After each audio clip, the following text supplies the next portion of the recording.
Баяғы заманда жақсылық пен жамандық деген екі адам өмір сүріпті.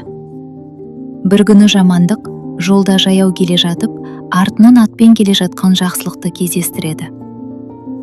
Жақсылық, мені атыңа мінгестіре кетші, дейді жамандық.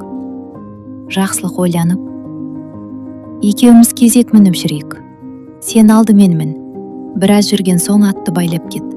Мен кейін мініп барайын дейді. Жамандық атқа мініп алып, сол кеткеннен қайтып келмей кетеді. Ал жақсылық жаяу қалып, шаршап кеште қарай бір күркеге келеді. Ішіне кірсе ешкім жоқ. Тек ортасында қазан толы ет қайнап тұр екен. Жақсылық тамақтың дәмін тек саусағымен ғана татып, күркенің төбесіне шығып жатады. Түнде күркеге түлкі, қасқыр, арыстан келеді. Олар тамақты жеп отырып әңгімелеседі. Түлкі: мен бір байдың қыстауының жанында жер астында жатқан бір құмыра алтынды білемін дейді.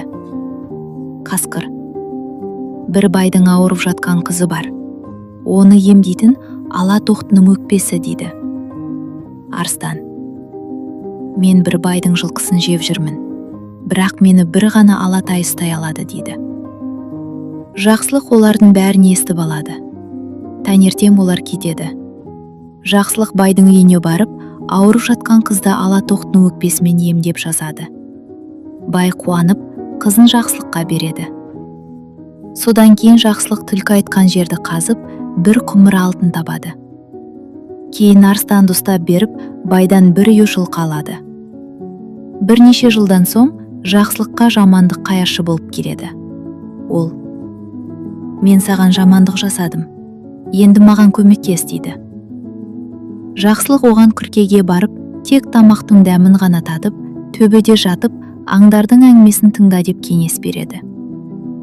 Жамандық күркеге барып, ашкөздікпен ет пен сорпаны тойып жеп алады да, төбеге шығып жатады. Түнде түлкі, қасқыр, арыстан келіп, тамақтың желінгенін көреді. Түлкі күдіктеніп төбеге шықса, жамандықты көреді. Үшеуі оны ұстап алып жеп қояды. Сөйтіп жақсылық өз жақсылығының арқасында бақытты өмір сүріп, мұратына жетеді. Ал жамандық өз жамандығының жазасын тартады. Осымен ертегіміз аяқталды. Ал біз оқырмандарға ертегі ұнаған болса, лайк басып, пікір жазып кетуін сұраймыз, иә? Тіркеліп кетіңіздер! Рахмет, балаларым.